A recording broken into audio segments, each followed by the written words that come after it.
অর্ণবের মায়ের ডাক শুনে কুসুম ছুটে চলে গেছে। বাড়ির দিকে যাবার পথে ফোন বেজে উঠল অর্ণবের। মৃদুলের কল। যেদিন সে গেল এরপর মেসেও বেশি দেখা হলো না ওর সাথে। যাক, এখন ওর কল পেয়ে মনটা ভালো হয়ে গেল। হাসি মুখে রিসিভ করলো সে। ওপাশ থেকে 2 লাইন শোনা গেল। অর্ণব, জলদি ঢাকায় ফিরে আয়। মৃন্ময়ের অবস্থা খারাপ, হাসপাতালে ভর্তি। লাইন কাটা গেল। অর্ণব চিন্তায় পড়ে ওকে আবারও কল করেছে। প্রথম 2বার ধরেনি, পরের বার ধরে হাঁপাতে হাঁপাতে উত্তর দিচ্ছে। জানালো জুথি নাকি সকাল থেকে চোখ খুলছিল না, দেখে ওর বাবা ওকে হাসপাতালে নিয়ে এসেছেন। মদের ওভারডোজের কারণে অসুস্থ হয়ে পড়েছে। জীবন বাঁচানো নিয়ে টানাটানি এখন। অর্ণব কী করবে ভেবে না পেয়ে বাড়িতে এসে নিজের ব্যাগ গোছানো শুরু করে দিল। কুসুম চায়ের কাপ আর বিস্কুটের বাটি নিয়ে ওর দিকে তাকিয়ে আছে। মা এসে জিজ্ঞেস করলেন ব্যাগ গোছাই কেন। মা, আমাকে আর্জেন্ট ঢাকায় ফিরতে হবে। আমার একটা ফ্রেন্ড অসুস্থ হয়ে পড়েছে, ওকে দেখতে যেতে হবে। কুসুম দূর থেকে দেখছিল, কাছে আসেনি। মা বললেন, কে সেদিনের ওই মেয়েটা? বিষ খেয়েছে বুঝি? অর্ণব মাথা তুলে তাকালো মায়ের দিকে, কিছুই বলল না। ব্যাগটা গুছিয়ে নিয়ে রুম থেকে বেরিয়ে সাগর ভাইয়াকে ডেকে বলল সে ফিরে যাচ্ছে। ভাইয়া এসে বললেন, কিরে, এত জলদি যাস কেন? তোর না কাল বিকালে যাওয়ার কথা ছিল? না, জরুরি একটা কাজ পড়ে গেছে, আমাকে যেতে হবে। কথাটা বলে কুসুমের দিকে একবার তাকালো সেও এক দৃষ্টিতে দেখছিল ওকে। অর্ণব চলে গেল। ওর জন্য বানানো চিনি ঠিকঠাকের চাটা হাতেই রয়ে গেল কুসুমের। হুট করে মন খারাপ হয়ে যাবে তা সে ভাবেনি। হয়তো কাল সকালে গেলে এত বেশি মন খারাপ হতো না। যে সময় যাবার কথা সে সময়ে না গিয়ে অন্য সময়ে চলে গেছে বলে মনটা খারাপ লাগলো একটু বেশি। কি মনে করে কাপটা নিয়ে দৌড় লাগিয়েছে কুসুম। অর্ণবের পাঞ্জাবি আটকে গেছিল একটা ঝড়ের শুকনো গাছের ডালের সঙ্গে। কুসুম ছুটে ততদূর এসে ওকে দেখতে পেয়ে মুখে হাসি ফোটালো। ভেবেছিল হয়তো চলে গেছে। পাঞ্জাবিটা ছাড়িয়ে নেবার পর কুসুমকে দেখে অর্ণব পা চালালো না, থেমে থাকলো। চা খেয়ে যান, আমি বানিয়েছিলাম। এখন সময় নেই, যাচ্ছি। আজ চুমুক দেই নাই। অর্ণব ভ্রু কুচকে ওর হাত থেকে কাপটা নিয়ে অল্প চা খেয়ে কাপটা আবার ওর হাতে দিয়ে বলল, বাহিরে বেশি ঘুরঘুর করবে না, এখন আমি থাকবো না বাঁচাতে।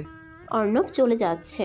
কুসুম গলার জোর বাড়িয়ে বলল, মৃন্ময়ী আপুর কি কোনো অসুখ হয়েছে? কেমন আছে এখন? অর্ণব পুনরায় থেমে গেছে। পেছনে না তাকিয়েই বলল, তা জেনে তোমার কাজ নেই। আপনার কাজ আছে। অর্ণব চলে গেছে ততক্ষণে। কুসুম চায়ের কাপের বাকি চাটুকু আনন্দের সঙ্গে খেয়ে নিল।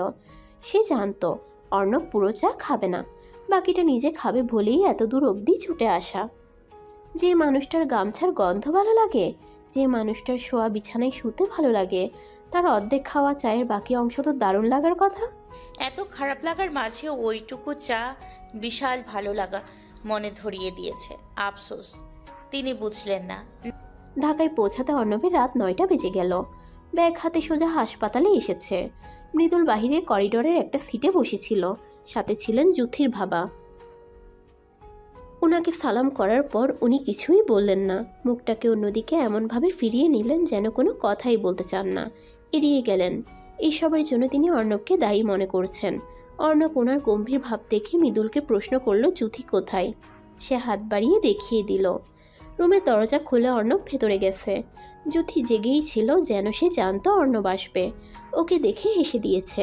অর্ণব একটা টুল কাছে টেনে বসে বলল, মদ কবে থেকে খান? জেনে কি হবে, এখন তো খারাপ মনে করেছে। কবে থেকে খারাপ সেটা জেনে আর কি লাভ? আমি জানতে চাই, এই বদ অভ্যাস আমার কারণে হয়েছে নাকি আপনার পুরনো অভ্যাস এটা? জুথি অন্যদিকে ফিরে বলল, আমি মরে গেলে আপনার নাম নিতাম না, টেনশন ফ্রি থাকে। এসব কেমন কথা? আপনি জানেন আমি আপনার এই ঘটনার কথা শুনে ছুটে চলে এসেছি, সেটার কি দাম নেই? আমি আর কি করে বোঝালে বুঝবেন? কেমন পাগলামি এগুলো? আপনি যথেষ্ট ম্যাচিওর, তাহলে কেন বাচ্চাদের মতন বিহেভ করছেন? ঠিক, আমি ম্যাচিওর, আর তাই মেরেছি। এটাই আমার একান্ত ব্যক্তিগত বিষয়। তা না হয় বুঝলাম, কিন্তু যে ব্যক্তিগত বিষয়ে নিজের জান যায় যায় অবস্থা হাসপাতালে ভর্তি হতে হয়, সেটা আর ব্যক্তিগত থাকে না। আমাকে যদি সম্মান করে থাকেন তবে আর কখনো ওই মদ মুখে তুলবেন না। আপনি জানেন আপনার কিছু হলে সবাই আমায় দোষারোপ করবে। এরপর যদি কিছু করে বসেন তবে ভাববো আমাকে সবার সামনে ছোট করতে এসব করে যাচ্ছেন। কথাগুলো বলে অর্ণব রাগ করে চলে যাওয়া ধরতেই জ্যোতি ওর হাতটা ধরে ফেলল। প্লিজ বুঝবেন একটু 6 মিনিট। অর্ণব বসলো আবার। জ্যোতি উঠে হেলান দিয়ে বসে তারপর অর্ণবের মুখের দিকে তাকিয়ে বলল, আমি এই মাসে সিঙ্গাপুর চলে যাচ্ছি, আর কখনো জ্বালাতন করতে আসবো না। আপনাকেও কেউ দোষ দিবে না, একটা জিনিস দেওয়ার জন্য আটকালাম। কথাটা বলে জ্যোতি পাশের ছোট টেবিল থেকে তার পার্সটা নিয়ে সেটার ভেতর থেকে একটা রিং বের করে বলল, এটা আমি অনেক আগে কিনে রেখেছিলাম ব্যাগটাতে। কোনো নির্দিষ্ট মানুষের জন্য না, ভেবে রেখেছিলাম যে আমার প্রথম ভালোবাসা হবে তাকে দিব। কিন্তু ভাগ্যের কি পরিহাস, প্রথম ভালোবাসা তো হলো, তবে সেই দিনই ওই মানুষটা আরেকজনের স্বামী হয়ে গেল। তারপরেও রিংটার দাবিদার একমাত্র আপনি। যদি রেখে দেন তবে আমি অনেক খুশি হব। কখনো কুসুম জিজ্ঞেস করলে বলে দেবেন আপনি কিনেছেন। আমি চাই না এই রিং ওর মনে সন্দেহ সৃষ্টি করুক। অর্ণব রিংটার দিকে তাকিয়ে থেকে বলল, তার ছোট মাথায় এখনো সন্দেহ ঢোকেনি। তাকে তার নানি যে কয়েকটা আচার আচরণ শিখিয়েছে, শুধু সেসবই এখনো প্রয়োগ করে আসছে। জ্যোতির চোখে পানি এসে গেল। অর্ণব ওর সামনে বসে কুসুমের অভ্যাস বর্ণনা করছে বলে মুখটা আবারও জ্বলে যাচ্ছে। রিংয়ের বক্সটা অর্ণবের হাতে দিয়ে মুখ ঘুরিয়ে ফেলেছে সে। অর্ণব বুঝতে পেরে কুসুমের কথা বন্ধ করে দিল। জ্যোতি চুপ করে আছে বলে অর্ণব বলল, কয় তারিখে চলে যাবেন? তারিখ জেনে কি হবে, পৌঁছে দিতে যাবে? জানি না, জানতে ইচ্ছে হলো। আচ্ছা, কবে ফিরবেন? সে মুখটাকে নিচু করে লুকিয়ে ফেলে ধীর গলায় জবাব দিল, যেদিন অর্ণব নামের মানুষটাকে মনে পড়লে বুক জ্বালা করবে না, সেদিন ফিরব। অর্ণব উঠে চলে গেছে। রুম থেকে বের হতেই জ্যোতির বাবার মুখোমুখি হলো সে। উনি এখনো কিছু বললেন না। অর্ণব মৃদুলের সাথে হাঁটা ধরল করিডোর দিয়ে। মৃদুল জানালো জ্যোতির ফোন থেকে মৃদুলের নাম্বার পেয়ে ওর বাবা কল করে বললেন যেন সে অর্ণবকে সাথে নিয়ে আসে। অর্ণবকেও কল করেছিলেন, কিন্তু ওর ফোন নাকি বন্ধ ছিল। ওখান থেকে অর্ণব মেসে ফিরে এসেছে। ব্যাগটাকে হাত থেকে রেখে বিছানায় গায়ে দিল। কিছু সময় পরে হঠাৎ করে ব্যাগটার দিকে চোখ পড়তেই সে দেখতে পেল একটা ঝিনুকের মালা ঝুলছে। সেটা কুসুম কখন লাগিয়েছে অর্ণব জানে না, তবে ওই মালাটা ওর কথাই মনে করিয়ে দিল সর্বপ্রথম। সোজা হয়ে বসে মালাটা তুলে হাতে নিল সে। তারপর ফোনের দিকে তাকালো। হয়তো কুসুম এখন ফোন নিয়ে ঘুরঘুর করছে, কল করবে নাকি করবে না সেটা ভেবে। আচ্ছা, না হয় একদিন আমিই কল করি। অর্ণব কিছু সময় ধরে ভাবছিল কল করবে নাকি করবে না।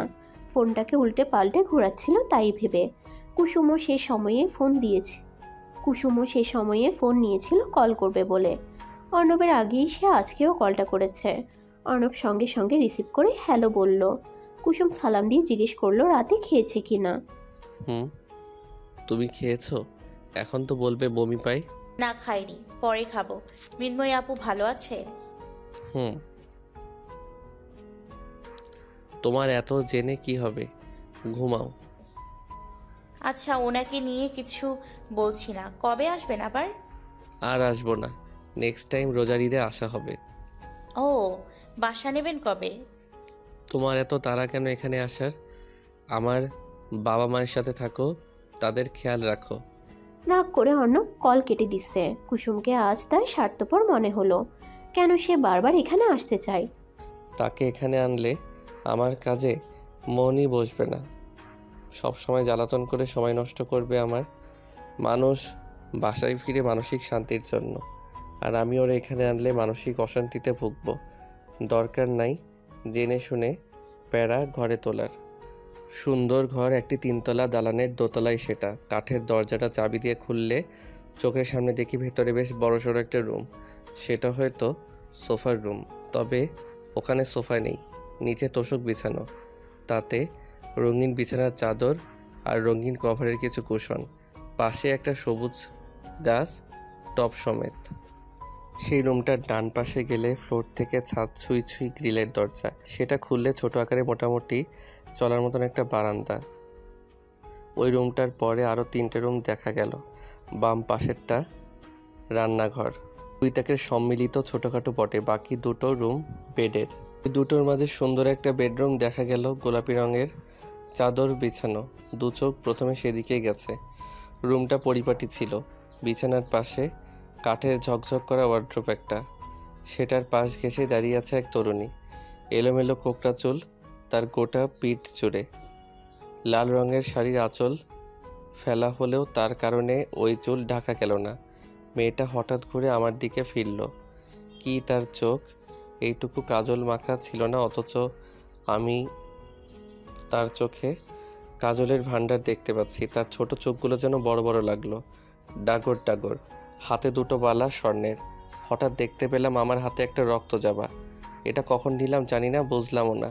তবে আরও দেখতে পাচ্ছি ওই তরুণীর কান স্পর্শ করে তার পাশের চুলগুলোকে কানের উপরে নিয়ে দিয়েছি আমি। এরপর হাতের সেই ফুলটা কানে গুঁজে দিয়েছি। তরুণীর চোখ আমার চোখ বরাবর। আশ্চর্য বোধহয় আমি তার ঠোঁটের দিকে তাকালাম।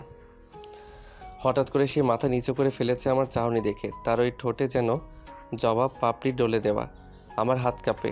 আমি তাকে ছোঁয়ার সাহস পাচ্ছি না। হাত অনবরত কাঁপছে কেন? কি হচ্ছে আমার? চোখটা 1 সেকেন্ডের জন্য বন্ধ করে পুনরায় যখন খুললাম, তখন আমি সেই তরুণীকে সামনে দেখলাম না। কষ্ট হলো মনে, ভীষণ কষ্ট। আমি তাকে পাগলের মতন খুঁজতে গিয়ে হাতে এই জবাটার সবুজ রঙের পাতা আবিষ্কার করলাম। তার মানে সে সত্যি এখানে ছিল আমার সামনে। এরপর ওই বারান্দার রেলিং ধরে দাঁড়ানো সেই মেয়েটাকে আমি আবারও দেখলাম। সে হাসছে আর আমাকে তার কাছে ডাকছে। আমি তার সামনে অবধি এসেও পড়েছি। হাতটা ধরে বললাম তার একটি বিশেষ নাম। কি নাম ছিল যেন? রাত 2টা 5 মিনিটে এসে স্বপ্নটা ভেঙে গেল হঠাৎ। হাঁপাতে হাঁপাতে বড় বড় শ্বাস নিতে নিতে অর্ণব বুকে হাত দিল। শীতের রাতে কিনা ঘেমে পাঞ্জাবি ভিজে গেছে। গরমে পাঞ্জাবিটা খুলে ফেললো সে। স্বপ্নে কাকে দেখলাম? ওটা কুসুম ছিল, কিন্তু কি নামে ডেকেছিলাম তাকে মনে পড়ছে না। তাকে অমন করে কেন দেখছিলাম, তাকে ছুতে চেয়েছিলাম, এসব কেন আসলো মনে? মৃদুলও জেগে গেছে অর্ণবকে এমন করে উঠে যেতে দেখে। আলো জ্বালিয়ে পানির গ্লাস এগিয়ে দিল সে। মৃদুলকে দেখে অর্ণব হাঁপ ছাড়ল। এরপর জিজ্ঞেস করলো জুথির কী অবস্থা। মৃদুল জানালো আসার সময় দেখেছে ঘুমাচ্ছিল। কি দেখলি যে একেবারে পাঞ্জাবি খুলে ফেললি? কেউ তোরে আগুনে ফেলেছে নাকি? সেটার চেয়েও মারাত্মক। যাকে সহ্য করতে পারি না তাকে ছুতে যাচ্ছিলাম একটুর জন্য। এগুলো ভাবিস তাহলে? মানুষ দিনে যেটা ভাবে কিন্তু ইগনোর করে, সেই ভাবনাটাই রাতের স্বপ্নে সিনেমার পর্দার মতন শো করে। তোর হয়েছে ঠিক তাই। সেটা নয়, আমি কেন কুসুমকে নিয়ে ওসব ভাববো জানি না, কেন এমনটা দেখলাম। ঘুমা এখন। অর্ণব শুয়ে পড়ল আবার। ওদিকে কুসুম জেগে বসে আছে। বিয়ের আগের দিনগুলো যেভাবে একা কাটাতো, অর্ণবের অপেক্ষাই ছিল এখনও তাই। তফাৎটা হলো বিয়ে হয়েছে, সে বিবাহিত। অথচ বিবাহিত ছাড়া আর কিছু বলতে সে পারে না। বিয়ে হওয়া আর না হওয়া একই রকম মনে হয়। অর্ণব তাকে কি পরিমাণ অপছন্দ করে তা তো সে জানতো, কিন্তু সে তো পছন্দ করে, চেয়েছিল আর কখনো কাউকে নিজের স্বামীর জায়গা দেবে না। যার কারণে ওই দিন সে সবার চোখ এড়িয়ে কবুল বলেছিল। অথচ যার থেকে লুকানো সেই দেখে ফেলল। সাক্ষী হিসেবে দেখলেন কাজীও। যা সে ভেবেছিল তা কেন হলো না? অর্ণবের স্ত্রী হয়ে ভারত চলে যেতে পারতো সে, দায়বদ্ধতা রাখতো না কোনো দিন। কিন্তু অর্ণব যেটা করলো সেটাতে এই বিয়েটা সমাজের সামনে এসে পড়েছে। তিনি চাইলেই পারতেন অস্বীকৃতি জানাতে। কেন সেটা না করে এটাকে সবার সামনে তুলে ধরলেন? এখন নিজে কষ্ট পান সব সময়, আমিও কষ্ট পাই, কিন্তু ভারত চলে গেলে যে কষ্টে থাকতাম, এখনো কই কষ্টে আছি। প্রিয় মানুষটাই আমার থেকে দূরে থাকতে চান, পালিয়ে বেড়ান, যেন আমার জীবনে হ্যাঁ আর না এর কোনো পার্থক্য নেই। আমি যেটা ভালো নামে পাই আসলে সেটা খারাপই। कागज के 2 पंख लेके उड़ा चला जाए रे, जहाँ नहीं जाता ये वही चला हाय रे। उमर का ये ताना बाना समझ न पाए रे, जुबां पे जो मोह माया नमक लगाए रे, के देखे न वाले न जाने न दाए रे। दिशे हारा কেমন বোকা মনটা রে, দিশে হারা কেমন বোকা মনটা রে। গানটা চলছিল জুথির ফোনে। ঘুম আসে না বলে ইউটিউবে ঢুকতেই গানটা সামনে এসে গেল। অর্ণব ফেসবুকে ঢুকতেই দেখলো জুথির শেয়ার করা সেই গানের ভিডিও। গানটা সেও প্লে করেছে। ওদিকে কুসুম ছাদে এসে বসার পর নিজের মুখে গানটা গাইছিল। একটা সখী শিখিয়েছিল এই গানটা। কতবার যে ভারতে সে এই গানটা গেয়ে ঘুরে বেরিয়েছিল। ফতে করে গেলে সারে বেঁধে যাই দেয়ারে প্রেম কই স্যান্ড লাগে। কালো আকাশের দিকে তাকিয়ে চোখের পানি ফেললো কুসুম। তারপর আবার হুট করেই হাসলো। হাসতে হাসতে বলল, আমি সত্যি বোকা, আমার মন বোকা। কুসুমের ফোন বাজছে। মা বলতো, যাকে স্বপ্নে দেখবি সে যদি তোর পরিচিত কেউ হয় তবে তার সঙ্গে যত দ্রুত উচিত কথা বলবি, তাহলেই স্বপ্নটা ভুলতে পারবি। তা ভেবে কুসুমকে অর্ণব কল করেছে এই সময়ে। কুসুম জানে না সে ঠান্ডার মাঝে ছাদে বসে আকাশ দেখছিল। আজ বাগিচার ভয় তাকে ধরছে না। কষ্টের সামনে ভয় হার মেনেছে। সে জানে না অর্ণব তাকে এই মুহূর্তে মনে করতে পারে। চোখ মুছতে মুছতে ঘরে চলে আসলো। রুমে এসে ফোনটাকে দেখতে যেয়ে মিসড কলের নোটিফিকেশন পেলেও বুঝতে পারলো না এর মানে। কিন্তু অর্ণবের নাম্বার উঠে আছে দেখে কল করলো সে। অর্ণব জেগেছিল তখন। কল আসাই ধরে বলল, ঘুমাওনি? আসে না। আপনি ঘুমাননি? জেগে গেলাম হঠাৎ, কল করেছিলাম ধরনি যে। আমি আমি একটু বারান্দায় বসেছিলাম। আচ্ছা ঘুমাও। অর্ণব আবার ফোন রেখে দিয়েছে। কুসুম সব ভুলে হাসলো অর্ণবের সাথে কথা বলতে পেরে। খুশিতে শুয়ে পড়েছে সে। অর্ণব চোখ বন্ধ করলেই সেই স্বপ্নে ঘটে যাওয়া ঘটনা আবার দেখে ফেলে। চোখ বন্ধ করতেই ইচ্ছে করছে না। মৃদুল উপর হয়ে শুয়ে গভীর নিদ্রায় আছে। আর এদিকে অর্ণবের চোখে বিন্দু পরিমাণ ঘুম নেই। না জানি এই স্বপ্নের রেশ আর কতক্ষণ থাকবে। ভালো লাগছে না কিছু। যেন স্বপ্নের বাকি অংশ দেখার জন্য চোখ ডাকছে, কিন্তু দেখার সাহস নেই ওর। ভয় লাগে। স্বপ্নের উপর তো আর নিজের কন্ট্রোল থাকে না। যে স্বপ্ন সে দেখবে তাতে যদি এমন কিছু দেখে যেটা সে চাইবে না, ভয়ের কারণে উঠে বসে পড়ল আবারও। সে আজ পর্যন্ত কুসুমকে ছোঁয়ার কথা ভুল করেও ভাবেনি। তবে মৃদুল যে বললো যা ভাবি তাই দেখে, কিন্তু আমি তো কিছুই ভাবিনি। তাহলে মৃদুল হঠাৎ মাথা তুলে বলল, কে বলেছে তুই ভেবেছিস? অর্ণব মৃদুলের দিকে ফিরে তাকালো। সে উঠে চশমা খুঁজছে। ভোর রাতে উঠে পড়তে বসা ওর পুরনো অভ্যাস। অর্ণব প্রশ্ন করল, কে ভেবেছে? তোর মন ভেবেছে।